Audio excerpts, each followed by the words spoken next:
Are you ready to dive into the world of Formula One? Imagine the excitement of a race, the roar of the engines, and the drama on the track. But wait, there's a twist. In a recent qualifying session, McLaren's Lando Norris faced an unexpected setback when advertising banners got stuck in his car, causing performance issues. Team principal Andrea Stella was furious and demanded action. Despite the obstacle, Norris managed to secure a place in the next round and finished an impressive fourth. So let's watch this video today to learn more about the McLaren debacle and its impact on the race. In Formula One, it's not common to see advertising banners stuck on cars, but Lando Norris experienced this unusual event during the Monaco weekend. The Armco barriers lining the Monte Carlo street circuit were repeatedly losing their banners, causing disruptions. At certain spots like the swimming pool section, cars brushing against the barriers wore away the coverings.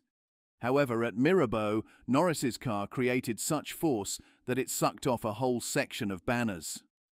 Lando Norris almost got knocked out in Q1 in Monaco because a piece of signage got stuck in his car, McLaren explained. As he drove over a banner that had come loose near the swimming pool section, it got caught in his car, jeopardizing his qualifying chances.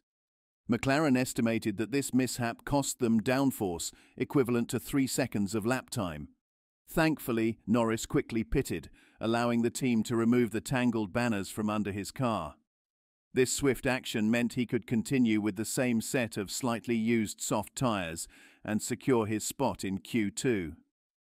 During Friday's practice sessions in Monaco, drivers had already noticed signage being torn off the walls, indicating a potential problem. As Q1 neared its end, Ferrari drivers Charles Leclerc and Carlos Sainz and Williams' Logan Sargent encountered issues with the banners. Leclerc and Sainz even tried to remove a banner themselves. Moments later, Norris ran over one of these banners, causing it to get stuck under his car. This incident frustrated Norris, who had to pit with only a few minutes left in Q1. This pit stop put his qualifying position at risk of being eliminated altogether.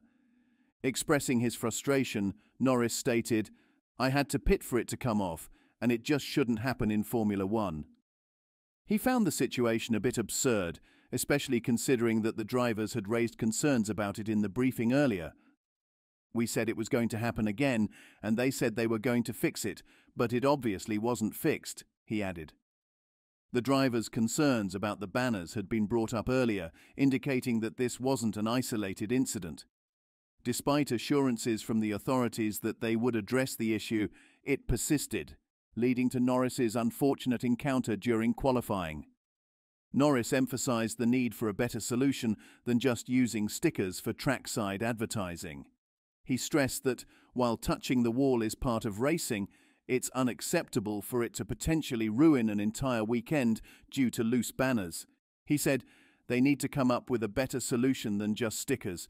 We are touching the wall, but it is not acceptable that it can ruin your whole weekend. They need to find a better solution." The reason for this issue's prominence this year remains unclear. According to the race, the type of trackside advertising material has remained the same compared to previous years.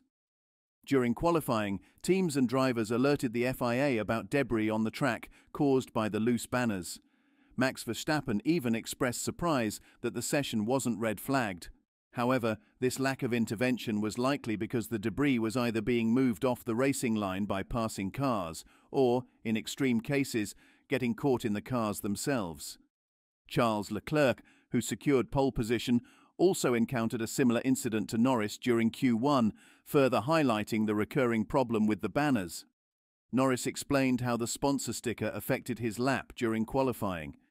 He said, "I took that sponsor sticker on the lap. That was pretty important at that time. It slowed us down quite a bit," highlighting its impact on their performance. The sticker slowed them down significantly.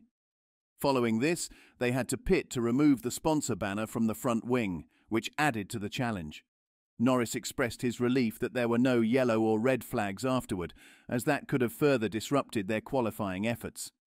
"Then we pitted, took off the sponsor banner from the front wing, and went again. So that was already quite tricky because in qualifying in Monaco, you just want to be out and just do normal laps, so I was just praying for no yellow flags or red flags after that. Luckily for me, it was okay. Efforts were made between the sessions to address the issue. The most damaged signage was removed before Q2 and again before Q3 to prevent anything partially detached from being completely pulled off during the session. McLaren's team principal, Andrea Stella, supported Norris's view that the situation was unacceptable. He emphasized the need for action to be taken before the race to prevent a similar incident from affecting the outcome.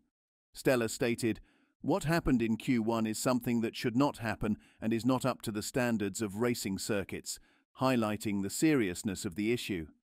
Norris elaborated on how the banner affected their car's performance, stating, "We caught it under the car and the car lost as much downforce as equivalent to 3 seconds per lap." He emphasized that such problems shouldn't compromise a car's performance, especially considering they had been present since the first free practice session. It wasn't a sudden issue during qualifying, it had persisted throughout every session, highlighting the urgent need for a solution. He noted the significant impact on his and potentially other drivers' performances during qualifying. Stella, however, praised their team's quick response to the situation. Despite the pressure and loss of performance, they managed the situation well. Stella explained, "I have to praise the responsiveness of our team in assessing that. Despite that, we were under so much pressure with time. We had lost so much performance that we needed to pit. Otherwise, we would have been out anyhow." Their prompt action in assessing and managing the situation ensured they remained competitive despite the setback. Norris questioned what would truly determine the race outcome the next day. Would it be luck, whether you end up catching the banners or not? Or should it reflect the skills of the drivers, the performance of the car, and the strategies of the teams? He stressed the need for action to ensure that the race outcome is determined by the quality of racing, not external factors like loose banners. Motorsport.com revealed that the FIA instructed marshals to remove any loose banner sections between the different qualifying segments to prevent further problems in Q2 and Q3. However, due to the persistent issues, additional measures will be implemented for the race. The FIA confirmed, "We've now decided to completely remove branding in some small areas for tomorrow." This decision indicates a proactive approach to address the problem and ensure a smoother race without interference from loose banners. According to the race, the FIA, F1 and Sport Signage, F1's branding and advertising partner, have discussed the banner issue. For Sunday's race, none of the damaged banners will be replaced. Instead, a decision has been made to completely remove branding in certain small areas. The situation will be closely monitored during Sunday's 3 Support Series races, F3, F2, and Porsche Super Cup.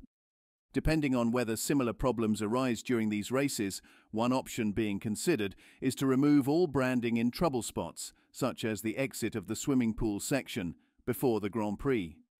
This proactive approach aims to ensure a safer and smoother race day without the risk of banners causing disruptions. So what do you think of the F1 crisis, where McLaren demands action after the banner debacle?